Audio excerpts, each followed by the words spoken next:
여러분 반갑습니다. 네. 오늘은 또 수요일이라 예. 저희들이 기쁨으로 오늘 이 단에 썼습니다. 수요일이 왜 자주 오는 것 같죠? 빨리 오는 거 같죠. 빨리. 이게 우 목사님이 기쁘단 얘기예요. 목회를 하면 할수록 이게 정신 상태가 썩어요. 아 기쁘다. 코로나 때문에 썩어가는 건 날씨도 자, 덥고. 오늘 그 시편 35편을 또 저희들이 함께 공부하고 네. 또 강의에서 네. 여러분들과 은혜를 나누기를 원합니다. 네. 먼저 우 목사님 이 시편 35편의 네. 어떤 시의 성격, 뭐 본문의 어떤 구조적인 특징 이런 것들 좀 설명해 주시면 좋겠습니다.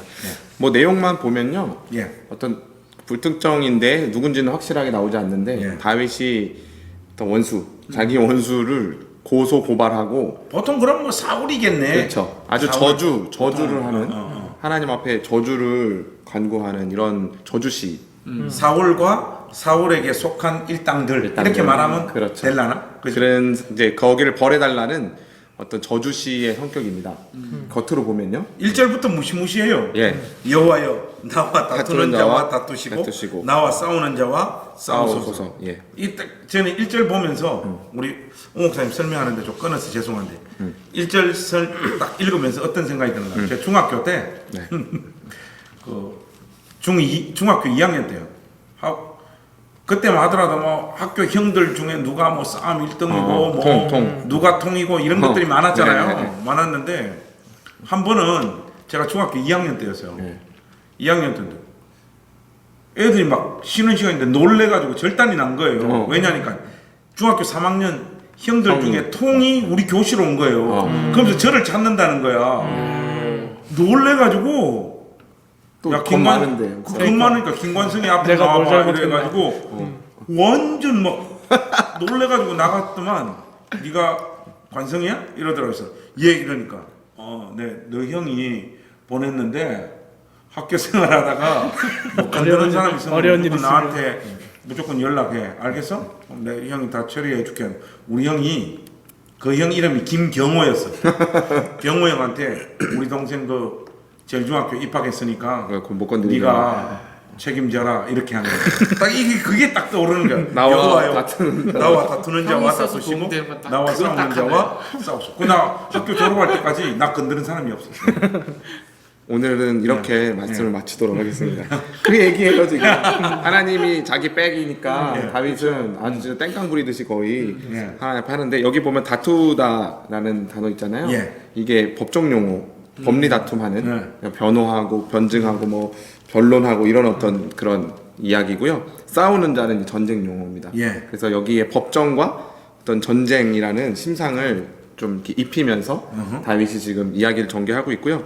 그래서 1절에서 3절까지가 예. 그런 어떤 그러니까 변호자이자 검사이자 용사이신 하나님 앞에 이제 싸워달라, 나를 위해 싸워달라 하고 하는 이제 서론이고요. 서론이고 3절까지가 4절부터 10절까지가 어떤 내용이냐면 우리가 재판에 이렇게 저는 안 가봤는데 예. 재판장에 가면 일단 1차 공판을 할 때 예.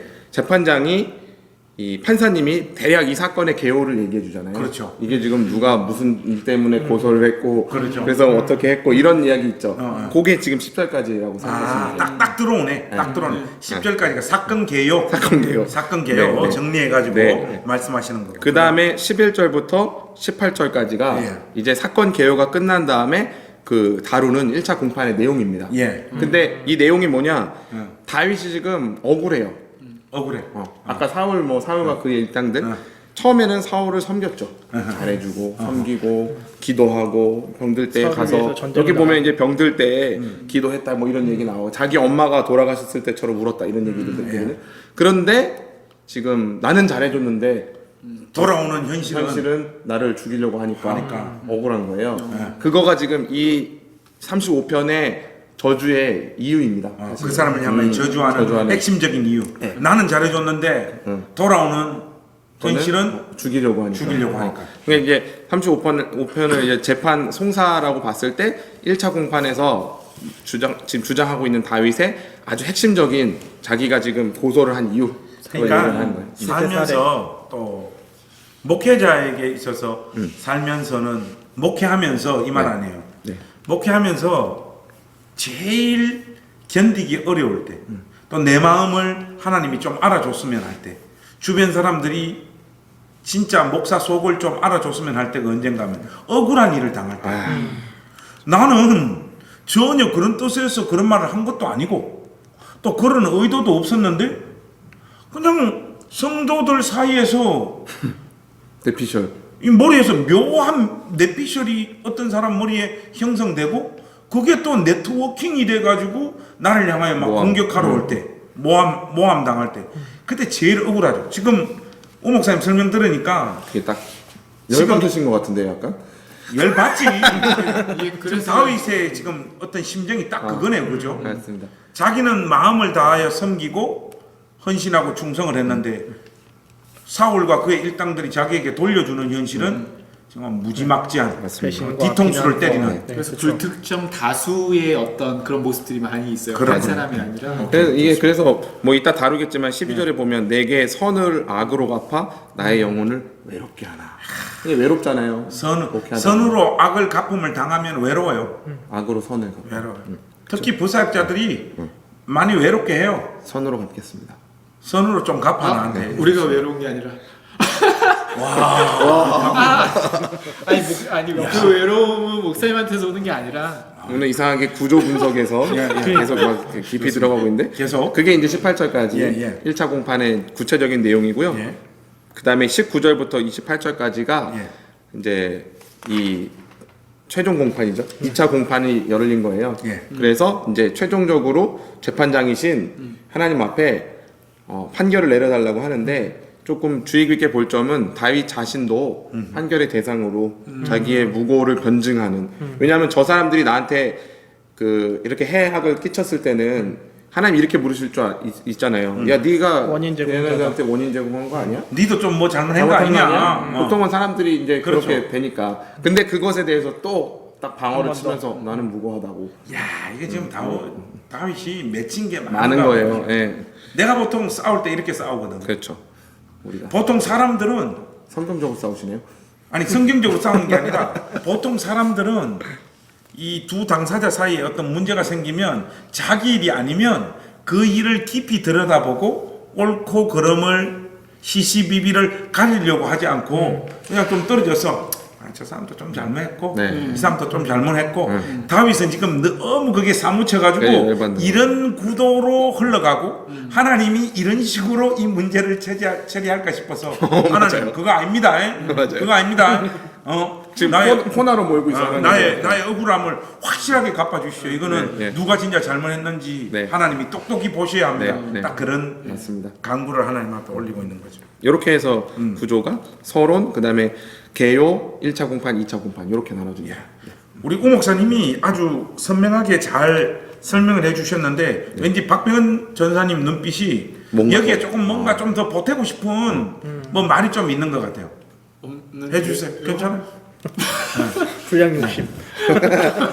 아까 우리가 대본을 그렇게 짰잖아. 아, 내가 지금 그러면 그럼 공판 좀 얘기만 좀 덜 해서 했어야, 아이 덜 했어야 되는데. 사실 우리 뭐 재판 얘기하는 거는 구조를 28절 되게 길잖아요. 그래서 저희가 좀 여러분들이 이해하기 쉽게 이렇게 말을 좀 머리를 맞대서 한 거고요. 좀 이렇게 제가 절로 빨리빨리 얘기해 보면요. 예. 1절에서 3절이 강구. 하나님 이게 내가 오늘 기도가 이런 기도입니다. 복수 하나님의 것, 나의 것이 아니라 하나님의 것 해주십시오. 그래서 4절 6절에 하나님 응징을 부탁해요. 딱 그런 거예요.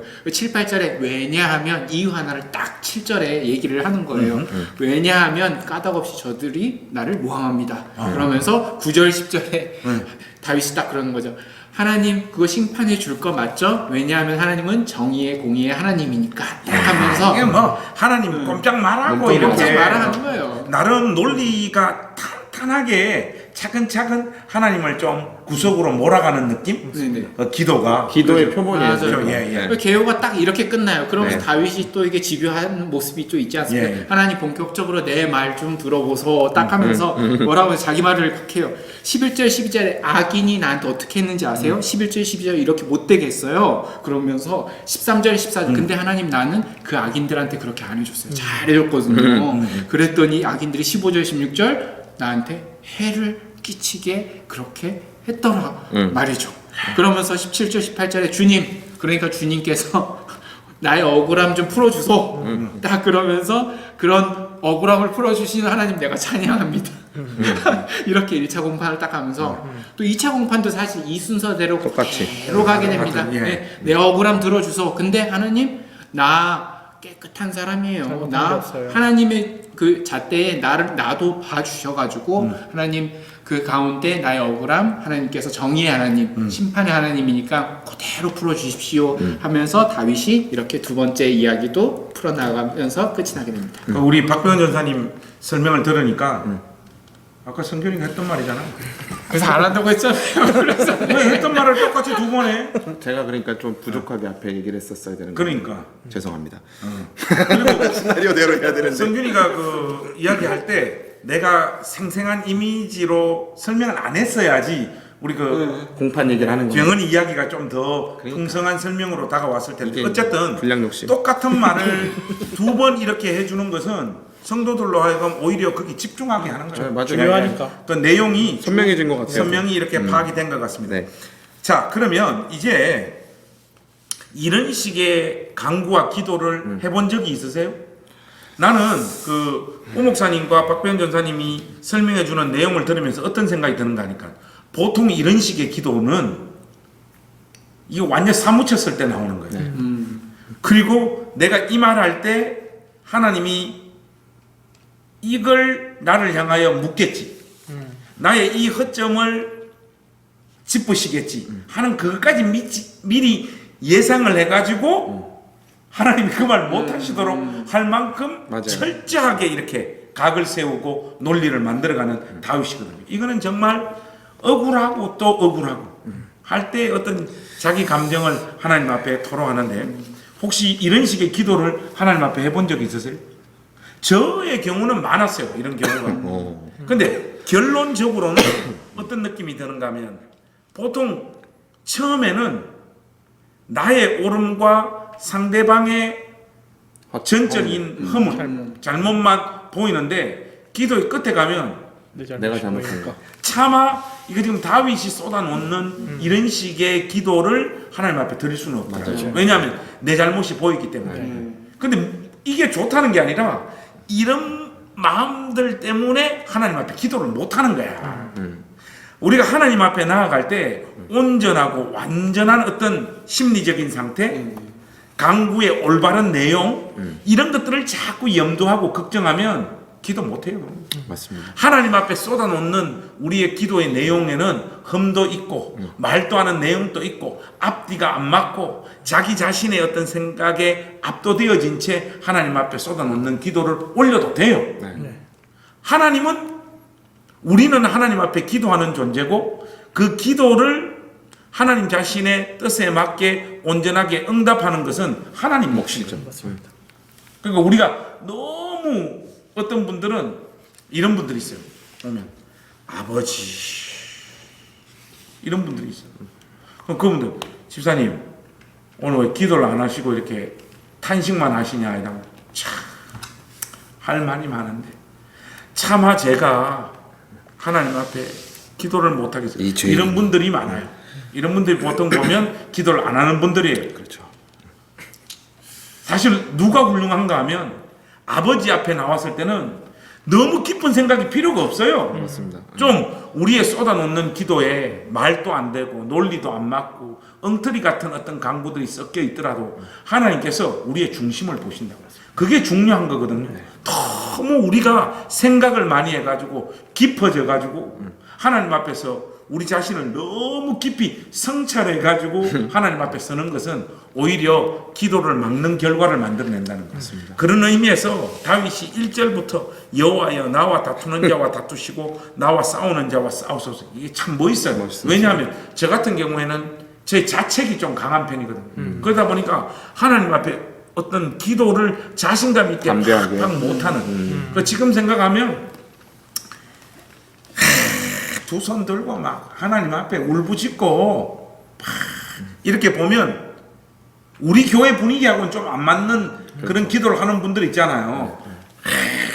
아버지 지금 생각하면 목회를 하다 보면 야, 이런 분들 귀하구나. 귀하죠. 근데 그분들이 저와 같은 어떤 이런 과정들을 거쳐서 그런 기도의 자리로 왔는지 아니면 처음부터 그러시는지는 몰라도 과정을 밟았든 안 밟았든 그게 참 귀해요. 맞아요. 아버지 앞에 나왔을 때는 그렇게 서는 거예요. 그게 엄청 중요해요. 우리가 아버지 앞에 가가지고 못 내놓을 게 뭐 있어요. 엄마하고 싸우고도 그렇게 기도하는 그럼요. 예. 옛날에. 예. 다윗의 기도를 보니까 항상 이제 기도를 하면 저는 죄인입니다. 죄인 부족합니다. 이런 기도만 하는데 이렇게 다윗처럼 예, 하나님 떳떳하게. 떳떳하게 예. 누구 위해서 저거 해주십시오 이런 어떤 다윗의 기도가 굉장히 좀 부러운 것 같습니다. 그리고 이 35편을 읽어보면 어떤 뉘앙스가 있는가 하면 뭐 해주소서 그러면서 22절 한번 보세요. 여호와의 주께서 이를 보셨사오니 잠잠하지 마옵소서 주여 나를 멀리하지 마옵소서 이러잖아요. 이게 지금 뭔가 하면 잠잠해. 하나님이 계속 멀리 잠잠해. 계시고. 또 자기가 느낄 때 자꾸 하나님 멀리 계시고 자기 이야기를 안 들어주는 듯한 느낌들이 강한 거예요. 억울해 죽겠는데 예. 안 들어줘. 하나님은 묵묵부답인 거예요. 억울한 상황은 그- 계속되고. 그렇죠. 억울한 상황은 계속되고 악인이 형통하고 이기는 현실들이 있으니까 이 강구가 막 터져 나오는 거라고. 제가 뭔 말인가 하면 우리의 기도가 삐뚤어져도 그 말도 안 되는 내용들이 하나님 앞에 드려져도 하나님 우리 중심을 보시고 가장 온전하고 가장 적당하게 하나님께서 신자의 기도를 받으사 역사하시고 응답하시거든요. 그렇죠. 그렇기 때문에 이 다윗처럼 나와서 하나님 앞에 이렇게 담대하게 기도하는 게 필요해요. 나와 다투는 자와 다투시고 나와 싸우는 자와 싸우소서. 아버지 앞에 가서 이 기도 못하면 누구한테 가서 우리의 이 마음을 있는 그대로 토로할 수 있겠어요? 언제 어떤 시간들을 거쳐가지고 우리 마음이 하나님 마음과 완전히 일치되어 가지고 그렇게 성숙한 상태에서 하나님 앞에 기도할 수 있겠어요? 엄밀히 말해서 우리가 그런 존재면 하나님 앞에 기도할 필요도 없지. 그렇죠. 네. 맞습니다. 저 작년인가 그 공부할 때 대학원에서 예. 김용민 교수님 예. 그래서 제가 좋아하는 예. 우리 이거 동기. 보실 수도 있는데 예. 그 인상 깊었던 말이 뭐냐면 심리학 이제 뭐 쪽이 주잖아요. 그런 목회 상담이니까 예. 상담이잖아요. 뭐라고 하셨냐면 우리가 옛날에 교회에서 금요일 날이랑 이렇게 그분 표현대로 푸닥거리 그렇게 기도하는 울부짖거나 앞에 떼쓰고 소나무 난리치고 이렇게 할 때는 교회가 따뜻했다는 거예요. 사람들이 서로 하나님 앞에 다 풀어. 아버지. 근데 기도를 안 하니까 서로 너무 냉소적이고 맞아요. 싸늘하다는 거예요. 교회가. 이성적으로 바뀌는 거예요, 사람들이. 그러니까 이제 자꾸 그런 걸 상담으로 해결하고 어쩌게 하려고 하는데 상담 가르치시는 교수님이 기도가 중요하다고. 그래서 되게 아멘했던 진짜 중요한 거예요. 그런 기억이 있어요. 하나님 앞에 나아가 마음을 토로하고 네. 내가 쏟아놓고 있는 이 감정의 상태 기도를 우리 아버지이신 하나님이 들으신다라는 그 아주 기본적인 사실만 신자의 마음에 자리 잡혀 있어도 그것이 얼마나 크게 신자의 마음을 위로하고 그렇죠. 마음을 녹이는지 몰라요. 근데 너무 오늘날의 그 기독교가 팀 켈러의 책처럼 뭐 답이 되는 기독교, 정확한 답을 원하는 거예요. 말끔하고 깔끔한 거. 논리적. 그거 하다가 우리가 망한다니까. 맞습니다. 그거 하다가 망해요. 근데 다윗이 오늘 이렇게 또 하나님 앞에 나아가서 이렇게 마음을 쏟아놓고 있는 그 근거가 되는 구절을 저는 개인적으로 10절이라고 10절. 봐요. 네. 10절에 보면 내 모든 뼈가 이르기를 여호와와 같은 이가 누구냐? 이 보면 그는 가난한 자를 그보다 강한 자에게서 건지시고 가난하고 궁핍한 자를 노력하는 자에게서 건지시는 이라 하리로다. 네. 이 돈이 지배하는 이 자본주의 세상, 뭐 요즘 우리 시대를 자본주의라 하지만 뭐 돈이 왕노릇 하지 않았던 시대가 어디 있어요? 그렇죠. 그리고 실제적으로 권력이 왕노릇 하지 않았던 시대가 어디 있어요? 네.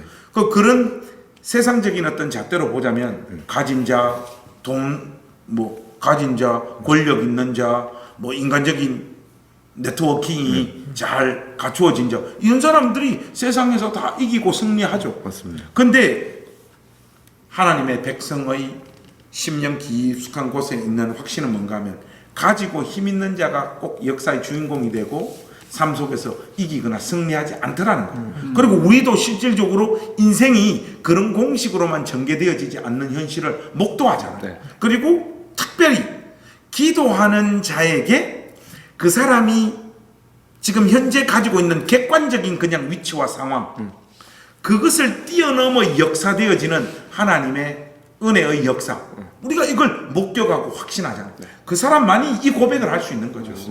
기도의 능력이 있다는 거예요. 기도의 능력이 있는 게 아니고 하나님이 능력이 있고, 하나님은 우리의 정리되어지지 않는 우리의 심령의 상태에서 뿜어져 나오는 그 기도를 들으시고 실질적으로 그 기도를 근거로 세상의 역사를 주관하시는 하나님이라는 거예요. 내가 처해 있는 현실이 보잘것없고 별 볼 일 없는 위치에 있다 하더라도 이 삶이 가지고 이긴 자, 능력 있는 자들 뒤집어 엎는다. 이게 고린도전서 1장에도 나와 있잖아요. 너희를 보라. 문벌 좋은 자가 별로 없고. 그잖아요. 불라불라 나오잖아요. 어?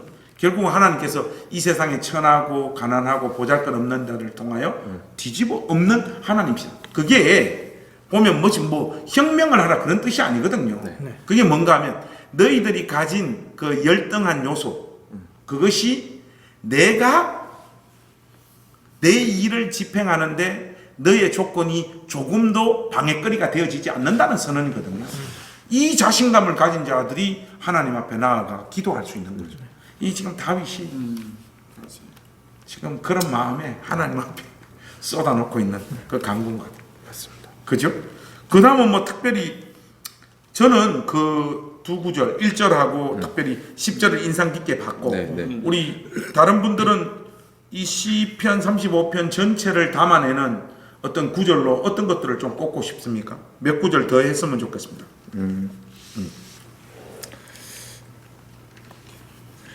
저는 9절 네. 좀 재밌는 것 같아요. 어떤 의미에서요?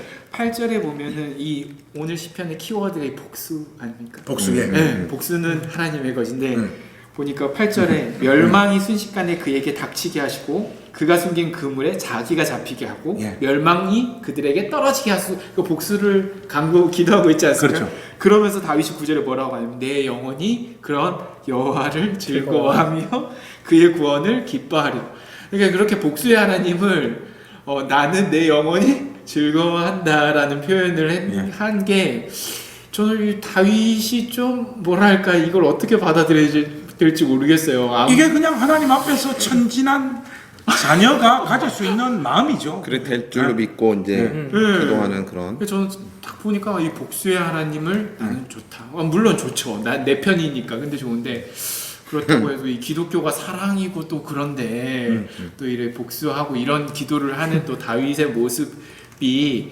어떨까 고민을 많이 해봤는데, 전 여기서 이제 하나님의 어떤 정의, 공의 이런 모습들이 발견되어지는 것 같더라고요. 하나님께서 결국은 이 세상 가운데 정의를 세우시고 공의의 하나님이시기에 시비를 다 가리실 것이고, 그런 모습을 하나님의 모습 정확하게 꿰뚫은 다윗이기에 이렇게 내 영혼이 즐거워한다라고 고백을 할 수 있지 않았을까, 이런 모습들을 깨닫게 되었습니다. 예, 아주 좋습니다. 아까 우 목사님 아까 몇 절 하나 꼽지 않았습니까? 17절이었나? 17절에 이제 주여 어느 때까지 관망하시려나이까 내 영혼을 저 멸망자에게서 구원하시며 내 유일한 것을 사자들에게서 건지소서 이렇게 하잖아요. 그래서 이제 주여 어느 때까지 관망하시려나이까 이거는 주님 도대체 언제까지 보고만 계실 거예요? 이거잖아요. 그렇죠. 내가 지금 이렇게 당신의 자녀가 이렇게 고통당하고 신음하고 있고 이 억울한 일을 까닭없이 당하고 있는데 아버지 언제까지만 보고만 계실 거냐, 이 얘기는 보고만 계신 거잖아요 사실. 그렇죠. 이게 난 또 우 목사님 지금 17절을 꼽으니까 오고 오는 모든 세대에 하나님의 백성들이 가지는 공통된 이 감정의 하나님을 향하여 느끼는 비슷한 감정선인 것 같아요. 하나님 도대체 언제까지 관망하고만 계실 겁니까? 그러니까 이제 참 이 구절을 보면서 아까 목사님 10절 얘기하셨잖아요. 저는 이제 10절이 보면 가난한 자, 그리고 약한 자, 궁핍한 자, 그죠? 이런 거 나오잖아요. 근데 하나님은 늘 가난한 자, 고아와 과부들의 편이시잖아요. 그 이야기도 보면 그리고 궁핍한 자를 노력하는 자에게서 건지시는 이시라. 이 부분에서 저는 어떤 신상이 딱 떠올랐냐면 출애굽기 2장에서 이스라엘 백성들이 그 바로의 압제에서 고통당할 때 하나님 앞에 기도하거든요. 그때 하나님한테 어떻게 기도했냐면 아브라함과 야곱과 이삭 그게 하나님 앞에 그 언약을 기억해서 그 하나님 그 언약으로 자기 백성을 사랑하고 끝까지 지키신다고 하신 하나님 우리 구원해 주십시오라고 기도한단 말이에요. 하나님이 그것을 기억하사 그냥 내버려 두지 않고 결국 모세를 보내시잖아요. 그들에게 오랫동안 400년이라는 세월 동안에 어떻게 보면 압제당하고 고통당하는 세월 동안 그 안에 끼어있던 사람들은 그걸 계속 고통만 받다가 죽은 사람도 있었을 거예요. 근데 하나님의 약속은 그리고 하나님의 언약은 반드시 어떤 방식으로든지 뭐 출애굽을 통해서 이루어지잖아요. 그러니까 이 모형이 우리 신자들에게도 주어지는 거 아닐까. 당장에 이루어지지 않더라도 이 어디까지 관명하시려냐니까라는 기도를 하나님이 안 듣고 계신 게 아니라 그래서 이루어 주시지 않을까. 그런 게 필요해요. 뭔가 하면 기도의 응답을 받는 세대 있잖아요. 네. 그 세대가 영광의 모든 것을 독식해서는 안 되는 거예요. 맞아요. 사실은 그 시간들을 견디면서 마치 실패자인 것처럼 인생에서 잠들었던 자들, 그러나 하나님을 향하여 강구했던 그 영광의 때를 목격하지 못하고 죽었던 이 세상이 기억하지 않는 사람들 하나님께서 기억하신다고 합니다. 그 기도들이 하나님의 때에 이루어지고 역사되어졌던 거죠. 우리가 이런 그 마음을 좀 가져야 되는데 항상 보면 우리는 조급해가지고 역사의 주인공들이 되고 싶은 거죠. 영광의 주인공들이 되고 싶은 거예요. 그러니까 이름도 없이 빛도 없이 섬기고 가는 이 삶을 견디지 못해요. 특히 우리 세대가 하나님의 때를 관망하다가 그러나 끊임없이 하나님은 역사하시고 일하신다라는 거, 우리의 기도를 들으시는 분이라는 걸 기대를 놓지 않고 계속해서 기도하다가 잠들었던 분들, 네. 이분들의 그 믿음을 하나님께서 귀히 보시는 것입니다. 영광을 맛보는 자들과 똑같이 아주 좋은 이야기들이고요. 우리 김명근 전사님도 한 구절. 저는 비슷했는데요. 저는 지금 이제 우 목사님 이야기하는 거 말씀하는 거 들으면서 생각났던 것과 그리고 시편 전체 내용을 들으면서 생각났던 거는 아까 담임 목사님도 말씀하셨지만 계속 어떤 떼쓰는 심상 같잖아요. 하나님 앞에 하나님 내 편 대달라고 하는 것처럼. 그리고 모세나 그리고 출애굽 세대들도 항상 가지고 있었던 마인드가 하나님이 어떤 분이신가, 본인들이 알고 있는 하나님이 분명히 있었고 약속된 하나님의 말씀이 있었고 그 말씀을 붙잡고 기도했던 사람들이잖아요. 그래서 그런 면에서 저는 이 시편의 내용이랑 같이 이렇게 합쳐져서 떠오른 사람이 예레미야였어요. 예레미야. 네. 사실 예레미야도 진짜 많이 억울하잖아요. 그렇죠. 그러니까 복음을 전하면 그대로 안 되고 꼭 반대로 이루어지고. 그런데 이제 에가에 가면 에가 3장 33절 말씀에 보면 주께서 인생으로 고생하게 하시며 근심하게 하심은 본심이 아니시로다 라고 되어 있어요. 그러니까 이게 되게 많이 생각이 났어요. 하나님의 본심을 분명하게 알고 있었던 사람들이 계속 있었고, 그래서 예레미야도 그렇고 지금 이 다윗도 하나님의 본심을 분명히 알았기 때문에 이렇게 기도할 수 있지 않았나 하는 생각이 들었어요. 우리가 이게 지금 다윗이 쏟아놓고 있는 이 기도가 이게 하나님을 향한 믿음, 내가 기도하면 하나님께서 반드시 응답하신다, 어떤 식으로든 이 확신이 없으면 이 기도 못해요. 맞습니다. 그리고 몇 번 하다가 다 나가 떨어지는 거예요. 그래서 25절도 좀 인상적입니다.